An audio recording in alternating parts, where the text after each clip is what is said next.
계속해서 수요일마다 제게 주어진 시간에는 소요리 문답을 가지고 강의를 하겠는데요. 여러분들에게 그 문답의 구체적인 내용을 안 보여드릴 수도 있습니다. 하지만 그 내용과 관련된 주제들을 가지고 계속해서 여러분들에게 강의를 해나갈 겁니다. 오늘은 소요리 문답 20문인데요. 여러분 혹시 댁에 가셔서 살펴보시면은 큰 주제가 뭐냐면은 선택입니다. 그래서 오늘은 선택이라는 그 주제와 관련해서 함께 말씀을 나누고자 합니다. 먼저 선택에 대해서 어떻게 접근할 것인가, 특별히 오늘 이 데살로니가 후서 이 2장의 말씀에서도 선택에 대해서 분명히 말씀하고 있죠. 데살로니가 교인들과 관련해서 바울 사도가 하나님께 감사하는 게 있는데요, 바로 그 중요한 주제가 뭐냐면은 하나님께서 그들을 선택하셨다라는 것입니다.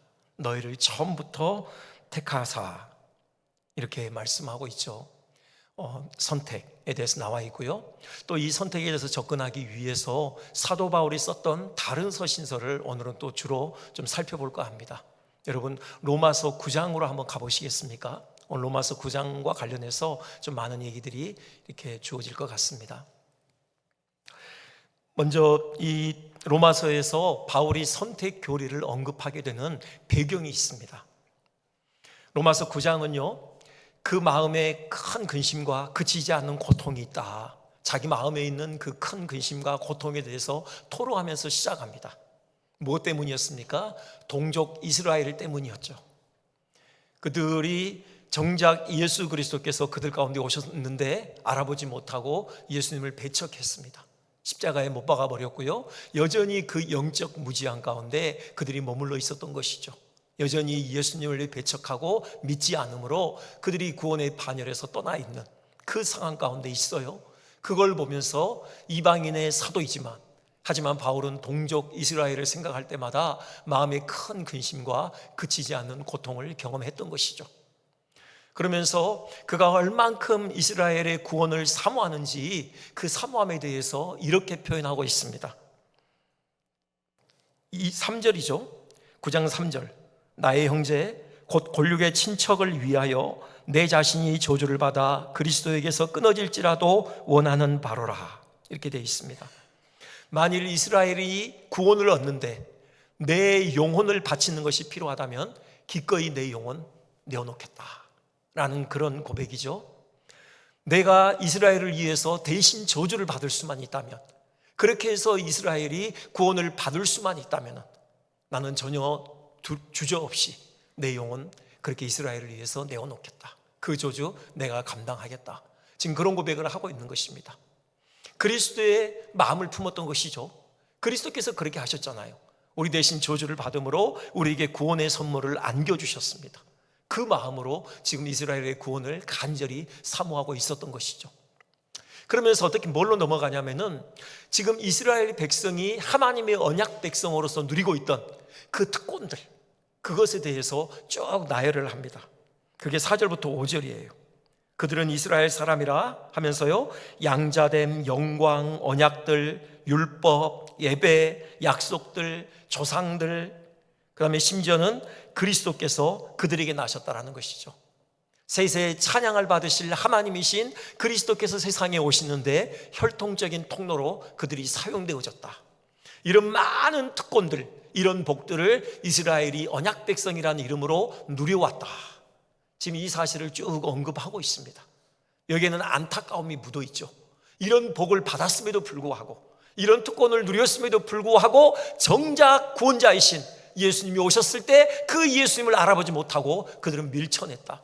그분을 십자가에 못 박고 말았다. 그리고 아직도 그런 무지 가운데 있다. 아직도 그 예수님을 그들은 받아들이지 않고 여전히 구원의 반열에서 탈락된 그 위치에 머물러 있다. 그런 안타까움이 지금 이 안에 담겨 있습니다. 안타까움과 더불어서요, 여기서 신학적으로 중요한 문제가 대두되어지죠.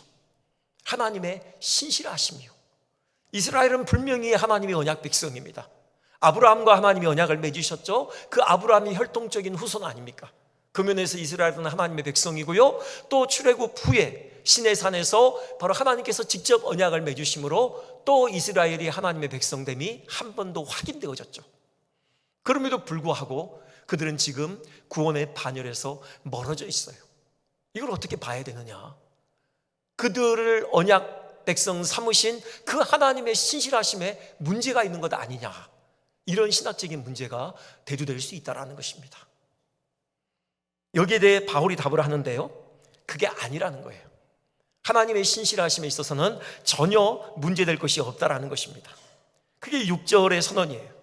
그러나 하나님의 말씀이 폐하여진 것 같지 않도다. 하나님의 신실하심에는 전혀 문제가 없다, 그런 말씀이에요. 여기에 선택의 문제가 개입되어져요. 그러니까 왜 이스라엘이 지금 현재 구원의 반열에서 떨어져 있음에도 불구하고 그들과 언약을 맺으신 그 하나님의 신실하심에 문제가 없느냐? 그 이유가 뭐냐? 언약 안에 선택이 있다는 것입니다. 그러니까 아브라함의 혈통적인 이스라엘이 다 구원받은 하나님의 백성은 아니었다라는 거예요. 그게 6절 후반절에 나오는 말씀이죠. 이스라엘에게서 난 그들이 다 이스라엘이 아니요. 혈통적인 이스라엘이라고 해서 다 하나님의 나라를 유업으로 얻을 하나님의 백성이 아니었다라는 것입니다. 그 전체로 언약을 맺긴 맺었지만, 하지만 그 안에 하나님께서 특별히 하나님 나라를 유업으로 얻을 하나님의 구원받은 백성들을 선택하셨다라는 거죠. 그것이 애초에 하나님의 계획이었다라는 거예요. 그러면서 예를 들죠. 그 예가 아브라함의 아들들, 바로 이삭과 이스마엘이에요. 이삭과 이스마엘, 분명하게 그들은 아브라함의 혈통적인 후손이잖아요. 아브라함의 몸에서 난 자식들이에요. 하지만 이스마엘이 아닌 이삭만이 하나님의 나라를 유업으로 얻을 그 아브라함의 언약의 후사라고 하나님께서 말씀하시잖아요. 그게 로마서 9장 7절입니다.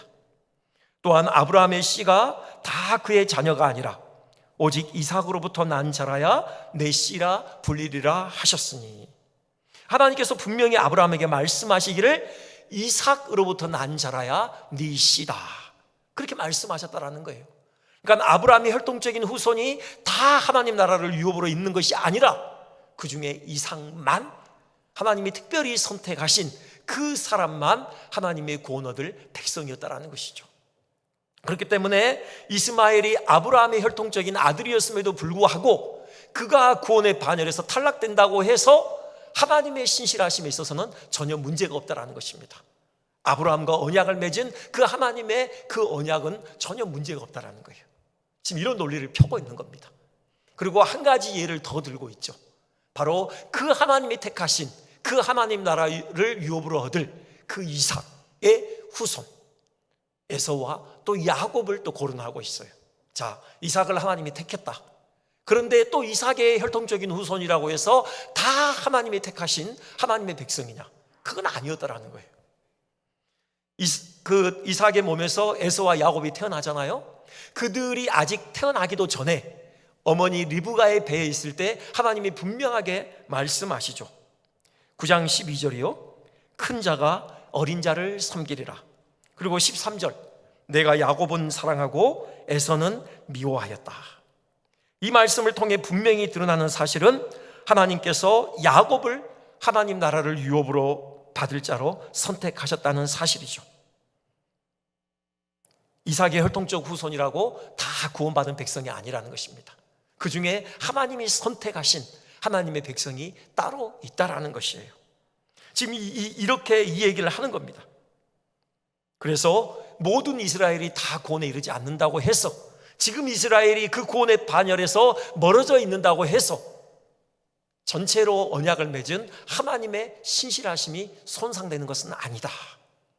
모두가 다 하나님의 백성이 아니라 바로 그 중에 특별히 선택하신 사람들만이 바로 진짜 이스라엘이다. 지금 이런 얘기를 하고 있는 것입니다.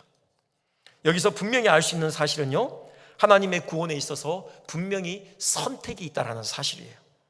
하나님께서 이 세상 모든 인류를 다 구원하기로 정하신 것이 아니라는 거예요. 그 비율은 우리가 알 수 없죠. 하지만 분명 그 일부만 구원하시기로 선택하셨다는 것입니다. 물론 많은 수일 거예요. 요한계시록에 보면요, 셀 수 없이 많은 무리가 구원의 하나님을 찬양하는 대목이 있잖아요. 많은 사람들이 하나님의 택정함을 입어 하나님 나라에 들어가게 되겠죠. 하지만 모든 인류는 다 아닙니다. 선택하신 사람들만 바로 구원의 반열에 들어가게 되는 것이에요. 이 사실을 우리가 분명히 확인할 수 있어요. 자, 그렇다면 두 번째로 이제 바로 이 선택이 가지고 있는 성격이죠. 이 선택에는요, 하나님의 주권적인 은혜가 나타나고 있어요. 무조건적인 선택입니다. 이것이 지금 이 두 가지 예를 통해서 분명하게 드러나고 있는데요. 먼저 지금 이삭과 이스마엘, 분명히 이삭은 선택했고 이스마엘은 하나님이 버리셨던 것이죠. 근데 이제 이걸로만큼은 바울이 부족하다고 생각을 했던 것 같아요. 왜냐하면 이삭과 이스마엘은 동일하게 아브라함의 자식이긴 하지만 그 둘 간에는 차이가 있죠. 어머니가 다르잖아요. 이삭은 아브라함의 본처인 사라의 자식이고 이스마엘은 후처, 그러니까는 사라의 여종이었죠. 하갈의 자식이거든요. 그러니까 그 출생 어떤 그 신분이 다른 거죠. 그렇기 때문에 지금 선택의 어떤 조건이 달랐던 것 아니냐, 이렇게 따질 수 있다는 거죠. 물론 아니거든요. 그것 때문에 이삭을 선택하신 것은 아니지만 어떤 사람은 그렇게 따질 수 있어요. 이삭은 본체의 자식이었기 때문에 하나님께서 선택했던 것 아니냐, 그렇다면 이삭을 선택하심의 그 조건은 이삭에게 있었던 것이 아니냐, 이렇게 따질 수 있기 때문에 그 다음 예를 드는 거예요. 전혀 어떤 차별을 둘 수 없는 그런 예를 드는 게 바로 쌍둥이 에서와 야곱이죠. 그들은 쌍둥이에요. 한 어머니 이삭과 리브가 사이에서, 그것도 동시에 같은 유전 인자를 가지고 태어난 아들들이죠. 그들 중에 하나님이 야곱은 선택하셨고 에서는 버리셨거든요. 자, 그러면은 또 특별히 이 두 아들은요, 하나님의 특별한 개입에 의해서 태어난 아들들입니다. 이 말씀이 있는데요, 지금 창세기 25장 21절 이런 말씀이 있죠. 이삭이 그의 아내가 임신하지 못함으로 그를 위하여 여호와께 간구하매 여호와께서 그의 간구를 들으셨으므로 그의 아내 리브가가 임신하였더니. 그랬죠. 이삭과 리브가가 결혼했는데요, 20년 동안 자식이 없었어요. 이삭이 하나님께 자식을 위해서 기도했던 것입니다. 20년 동안 없었으니 여러분 얼마나 간절히 오랫동안 기도했겠습니까? 하나님께서 그 기도에 대한 응답으로 자식을 주셨는데 그가 바로 에서와 야곱이었어요. 하나님의 특별한 은혜의 개입을 통해서 안겨주신 선물들이에요. 그러니 귀한 자식들 아닙니까? 특별한 은혜의 자식들이에요. 그럼에도 불구하고 하나님이 야곱은 선택하시고 에서는 버리셨거든요. 특별히 그 말씀을 하시는 그때가 언제입니까? 이들이 태어나기 전이에요. 아직 리브가의 뱃속에 태아로 있을 때죠. 그러니까 이들이 태어나서 자기들이 뭔가 행위를 하기 전이라는 것이죠. 그러니까는 야곱과 에서를 선택하고 버리는 데 있어서 어떤 조건이 전혀 야곱과 에서에게 있지 않아요. 전혀 그런 조건을 보지 않고 하나님의 주권적인 뜻하심에 의해서 야곱을 선택했다. 지금 그런 예로 이 에서와 야곱을 들고 있는 것입니다. 그래서 이걸 로마서 9장 11절은 이렇게 정리해요. 한번 9장 11절 보여주시겠습니까? 이렇게 돼 있죠. 그 자식들이 아직 나지도 아니하고 무슨 선이나 악을 행하지 아니한 때에 택하심을 따라 되는 하나님의 뜻이 행위로 말미암지 않고 오직 부르시는 이로 말미암아 서게 하려 하사. 이렇게 지금 정리를 하고 있습니다. 하나님의 택하심은 무조건적이라는 겁니다. 우리에게 전혀 어떤 조건이 있지 않아요. 또 이렇게 따질 수 있을지 모르겠어요. 야곱이 그때는 그랬지만 그래도 야곱이 태어난 다음에 그의 삶의 궤적에서 뭔가 남다른 점이 있지 않았을까. 하나님께서는 다 아시는 분이기 때문에 그것까지 미리 보시고 그래서 이 야곱을 선택하신 것 아니냐, 이렇게 따질 수 있어요. 여러분 실제로 우리 그 교회사에서 그렇게 주장하는 사람들이 있었어요. 알미니우스라고 하는 사람이 있었거든요. 그리고 그를 따르는 사람들이 선택을 그렇게 주장했어요. 하나님께서 미리 아시고 이 사람을 보니 이 사람은 참 겸손한 성품을 가진 사람일 거야. 복음이 전해질 때 겸손하게 그 복음을 받아들일 사람이야. 그렇기 때문에 그걸 미리 아시고 이 사람을 선택했다, 이런 주장을 해요. 그게 아니에요. 여러분, 야곱 보세요. 야곱의 그 삶의 궤적을 여러분 한번 생각해 보세요. 그가 정말 하나님의 어떤 사랑을 받을 만한, 하나님의 선택하심을 받을 만한 그런 자질을 가진 자인가요? 아닌 것 같아요. 도덕적으로 야곱도 형편없어요. 에서도 물론 경솔했지만 야곱도요, 도덕적으로 아주 비도덕적인 비열한 인간이에요. 그가 하나님의 복을 따내기 위해서 예를 쓰죠. 하지만 늘 잔꾀를 부리잖아요. 자기 형 에서의 장자권을 뺏는 그 장면 여러분 아시죠? 에서가 잔뜩 굶주렸잖아요. 그 앞에서 팥죽을 쏜다고요. 그 굶주림, 그 인간의 약점을 이용해서요, 바로 그걸 딱 붙잡아가지고 장자권을 뺏어오잖아요. 이건 비겁한 짓이잖아요. 어떤 사람의 약점을 딱 틀어잡고 그 약점을 이용해서 자기의 이속을 챙기는 것, 이건 좀 비겁하고 비열한 행동이에요. 야곱이 그랬던 것입니다. 또 아버지 이삭으로부터 축복을 따냈는데 또 거짓을 이용하잖아요. 아버지가 눈이 안 보였거든요. 그 약점을 이용해요. 자기가 형 에서인 것처럼 아버지 앞에서 위장하잖아요. 그리고는 거짓말을 하는데요, 하나님의 이름을 팔아서 거짓말을 해요. 이삭이 좀 마음이 미심쩍었던 것 같아요. 어떻게 이렇게 빨리 고기를 사냥해 왔냐 물을 때요, 그가 이렇게 답합니다. 창세기 27장 20절이에요. 그가 이르되 아버지 하나님 여호와께서 나로 순조롭게 만나게 하셨음이니이다. 거짓말이잖아요. 자기 어머니 리브가가 만들어준 음식이죠. 그냥 집에서 길리던 그 가축을요. 그런데 하나님의 이름을 팔아요. 바로 아버지의 하나님 여호와께서 내게 이런 복을 주셨습니다. 그렇게 해요. 이런 방식으로 아버지의 복을 따내요. 아주 비열한 방식이죠. 이게 야곱의 어떤 삶의 방식을 아주 단편적으로 보여주는 거예요. 그는 그렇게 살아요. 어떤 늘 그 얄팍한 잔꾀를 가지고 어떤 자기가 원하는 것을 따내기 위해서 예를 쓰는 그런 삶을 일관되게 그는 살아갑니다. 도덕적으로 그렇게 탁월한 점이 보이지 않아요. 그럼에도 불구하고 하나님께서 야곱을 선택하셨어요. 그것이 의미하는 것은 야곱에게 하나님의 선택을 이끌어낼 만한 어떠한 조건도 없었다는 것입니다.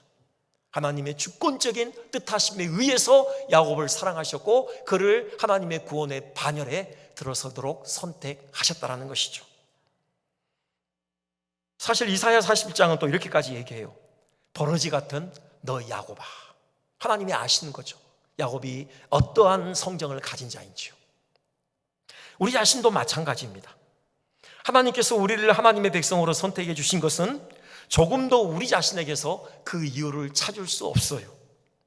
우리 중에 하나님께서 우리 자신을 하나님의 백성으로 선택하시게 할 만한 그 어떤 조건을 가지고 있는 사람은 아무도 없습니다.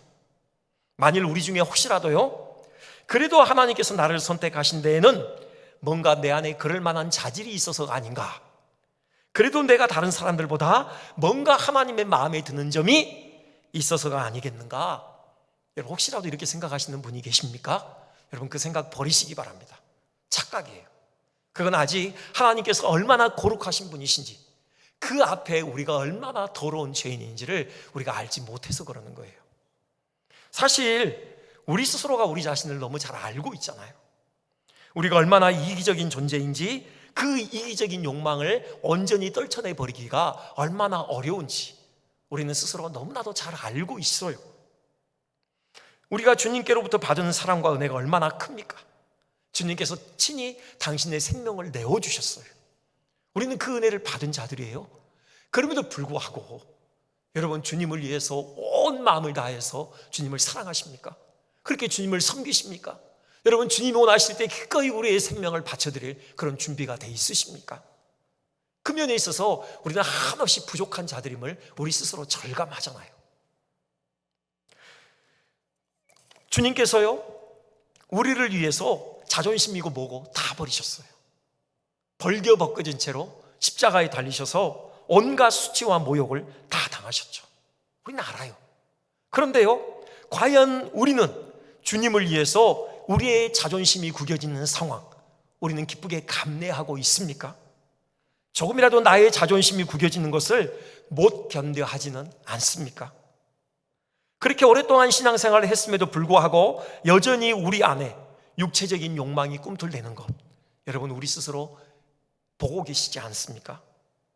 만약요 이 한 주간 3일 동안 우리 마음에 벌어졌던 그런 일들, 그것을 지금 하나님께서 여기 스크린에 그대로 비추신다. 여러분 그렇다면 이 자리에 이렇게 경건한 모양으로 앉아 계실 분이 얼마나 있으실까요? 저는 도망가고 말 것 같아요. 저는 자신이 없습니다. 우리는 여전히 우리를 하나님의 백성으로 선택하신 것은 전적으로 하나님의 주권적인 은혜라는 사실을 거듭거듭 확인하고 있지 않습니까? 그런 은혜를 입은 자들이에요.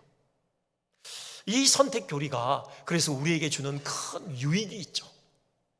바로 우리의 구원에 대해서 우리가 분명히 확신할 수 있다는 사실입니다. 선택의 조건이 우리에게 조금이라도 있었다, 그럼 우리는 우리의 구원을 확신할 수가 없어요. 우리는 늘 불안해할 것입니다. 하나님이 처음에 우리의 그 조건을 보시고 선택하셨다면 우리가 그 조건을 언제까지나 유지할 수 있다는 보장이 없거든요. 우리는 늘 변하잖아요. 그래서 오늘 그 선택을 하나님이 포기하지 않을까? 여러분 늘 우리는 전전긍긍할 수밖에 없어요. 그런데 감사한 것은 우리의 조건을 보고 하나님 우리를 선택하지 않으셨어요. 우리가 버러지 같은 존재인 것을 하나님이 너무나도 잘 아셔요. 그럼에도 불구하고 우리를 하나님의 구원의 반열에 드는 그 하나님 나라를 유업으로 이을 하나님의 백성으로 우리를 선택해 주셨어요. 사실 여기에는 조건이 있습니다. 우리에게는 조건이 없지만요 하나님에게는 우리를 선택하시는 데 있어서 조건이 있어요. 바로 그리스도입니다. 그리스도 안에서 우리를 선택하셨어요. 그리스도께서 이루실 그 의를 근거로 해서 우리를 하나님의 백성으로 선택하신 것입니다. 그렇기 때문에 우리를 선택하신 그 선택은 결코 번복되지 않는 것이에요. 우리는 영구히 우리 안에 시작하신 하나님의 구원을 온전히 이르러갈 그 하나님의 신실하심에 대해서 신뢰할 수 있는 것입니다. 우리 안에 시작된 구원은 반드시 완성에 이르게 될 것이에요. 우리 안에서 예수 그리스도의 형상이 온전히 빚어지게 하실 것입니다. 야곱을 통해서 우리는 충분히 또 확인할 수 있어요. 버러지 같은 너 야곱아 이렇게 부르시는데요, 그 버러지 같은 야곱, 하나님이 선택하신 이후에 그와 늘 함께 하셔요. 늘 자기 그 장께 부려가면서 자기가 원하는 것 따내기 위해서 애를 쓰는 그 알량한 삶의 방식, 그것을 고쳐놓으십니다. 그 야곱의 고집을 꺾으시고요 하나님의 다스리시며 온전히 순복하는 자로 그를 빚어내시고야 마셔요. 그 결정적인 사건이 바로 야복강 사건 아닙니까? 하나님께서 그를 만나주시죠. 그와 씨름을 하셔요. 한판 씨름을 통해서요 그를 치시는 거죠. 지금껏 정말 그 남의 발꿈치를 잡는, 남의 발목을 붙잡는, 그런 속이는, 그런 빼앗는, 그런 약탈하는 그런 삶의 방식을 취해온 그것 멈추게 하십니다. 그리고 이제는 철저히 하나님 앞에 항복하고 하나님의 다스리심에 순복하는 자로 그를 만들어내셔요. 야곱을 이스라엘로 바꾸시는 거죠. 물론 그 한순간에 야곱의 인생이 완전히 바뀐 것은 아니에요. 하지만 결정적인 계기가 되어졌습니다. 하나님이 이 야곱을 만들어 가시는 것이에요. 우리도 마찬가지입니다. 버러지 같은 우리, 하나님이 하나님의 백성으로 선택하셨어요. 하나님은 그 일을 우리 안에서 반드시 이루어 내시고야 마시는 것입니다. 철저하게 하나님의 말씀에 순복하는 하나님의 백성 되게 하셔요. 우리의 온 마음과 뜻과 정성을 다해서 하나님을 사랑하고 이런 이기적인 욕망을 떨쳐내고 진정으로 이웃을 내 몸처럼 사랑하는 그런 하나님의 사람으로 반드시 우리를 빚어내시고야 마시는 것입니다. 이 선택 교리를 통해서 우리는 이 사실을 확신하게 되어져요. 그래서 오늘 우리의 보잘것없음으로 인하여서 우리가 한없이 실망하고만 있지 않게 하시는 것입니다. 소망을 가지고 다시 일어나게 하시는 거예요. 다시 하나님이 우리에게 정하신 그 목표를 향하여서 한 걸음 한 걸음 힘차게 발걸음을 내딛게 하시는 것이죠. 마지막으로 한 가지 또 생각할 것은요, 이 선택은요 실제로 우리의 삶에서 부르심을 통해서 그 열매를 맺기 시작한다는 사실입니다. 아까 데살로니가 후서 2장 14절에 그런 말씀이 있었어요. 이를 위하여 복음으로 너희를 부르사. 하나님이 시작하기 전에 처음에 우리를 선택하신 그 선택이 이 역사에서 어떻게 나타나기 시작하느냐? 부르심으로 나타난다는 거예요. 여기 복음으로 우리를 불러내신다는 거죠. 이 부르심은요, 두 가지로 이루어집니다. 하나는 외적인 부르심이 있어요. 이건 복음을 전하는 거예요. 우리로 하여금 우리 귀에요, 복음이 들려지게 하셔요. 우리 가족을 통해서든 아니면 이웃을 통해서든 누구를 통해 개인적으로 복음을 전해 듣든 아니면요, 누구 손에 끌려 나와서 이렇게 예배 자리에 참여해서 설교자로부터 복음을 전해 듣든 어떤 방식을 통해서든지 우리 귀에 복음이 들려지게 하셔요. 이게 외적인 부르심이에요. 근데 이걸로만은 부족하죠. 또 하나의 부르심이 있는데요, 내적인 부르심이 있어요.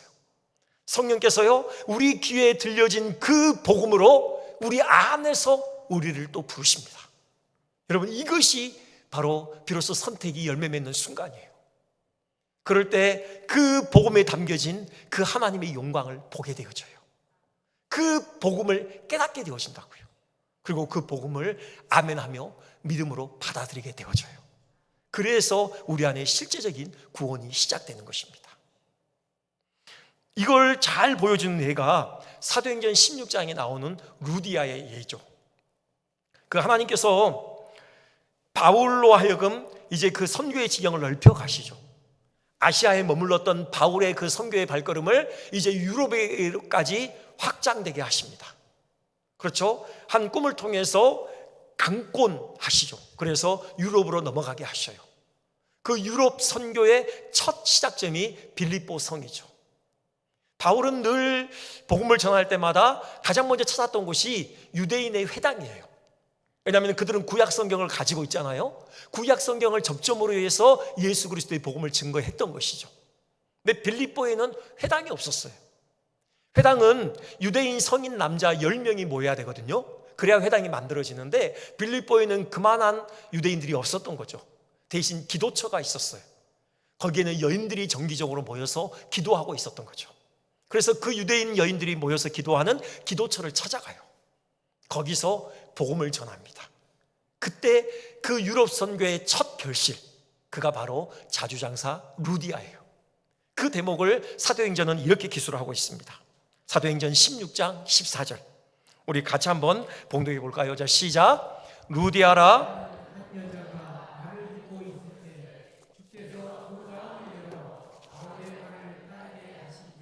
아멘.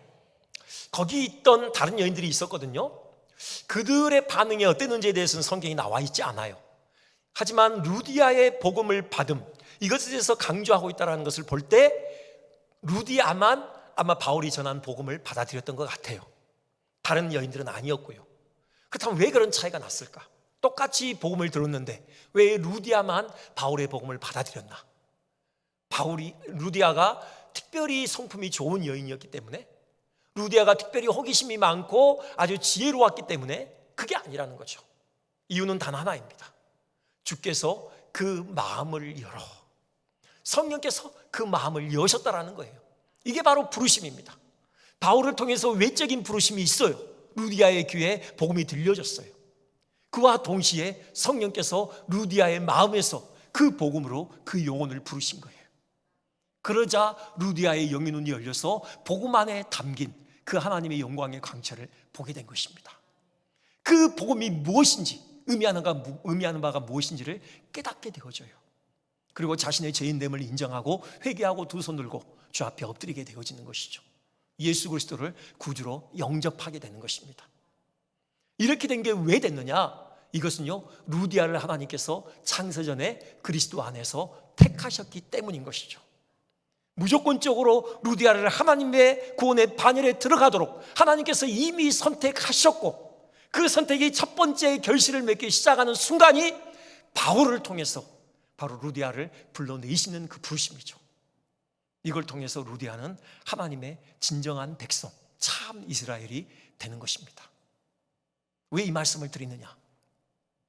여러분, 우리가 그렇게 선택하심을 받고 부르심을 받아서 이 구원의 반열에 우리는 들어왔어요. 그렇다면 우리가 이제 해야 될 일이 뭔가? 그겁니다. 이 선택 교리를 믿고 이 하나님의 전적인 이 은혜의 교리를 믿는다면 이제 우리가 이 구원의 반열의 길을 걸어가면서 우리가 해야 될 일이 뭔가? 그것은요, 성령께서 그 선택하신 사람들을 불러내시는 그 일에 바로 도구로 사용되어지는 것이에요. 바울만 그 도구 되는 것이 아닙니다. 하나님께서 먼저 우리를 불러내신 것은 바로 다른 사람을 부르는 그 부르심의 도구로 사용하시기 위함이에요. 한 번 복음을 들었다고 해서 그 영혼이 돌아오지 않는다고 해서 그는 선택하지 않았네, 그거 아니에요. 그 영혼이 생을 마감하는 그 순간까지 우리는 몰라요. 하나님께서 그 영혼을 선택하셨는지 선택하지 않으셨는지 우리는 알 수 없습니다. 우리는 그 영혼이 죽게 돌아오는 그 순간까지 우리는 끊임없이 복음을 전해야 하는 것입니다. 끊임없이 성령의 도구가 되어져서 그 영혼을 부르시는 그 성령의 역사에 우리는 동참해야 하는 것이에요. 우리 가족 가운데 아직도 이 부르심에 이 은혜를 얻지 못한 사람들이 있습니까? 여러분, 우리가 하나님이 우리를 통해서 그 부르심의 그 통로로 사용하시기를 원하시는 것이에요. 그 영혼을 불러내시기를 원하시는 것입니다. 우리는 그 영혼을 위해서 무릎을 꿇어야 해요. 하나님 은혜를 간절히 구해야 하고요, 기회가 있을 때마다 지혜롭게 복음을 전해야 하는 것입니다. 여러분, 우리 직장에서 만나는 그 영혼들, 정말 멸망을 향하여서 달려가고 있는 그 영혼들을 부르시고 계시는 그 성령의 역사의 동역자로 우리가 사용되어져야 하는 것입니다. 여러분, 특별히 이 교회를 우리 아현동에 세워주신 이유가 뭡니까? 여러분, 많은 사람들이 살고 있어요. 여러분, 그 사람들에게 우리가 하나님의 부르심의 그 부르심의 통로로 사용되기를 우리 주님이 원하셔요. 한 영혼도 그 성령님의 그 부르심을 듣지 못하고 이 지역을 떠나는 사람들이 없었으면 좋겠어요. 모두가 다 우리를 통해서 그 성령의 부르심에 그 소리의 귀를 기울이는 그런 역사가 있었으면 좋겠습니다.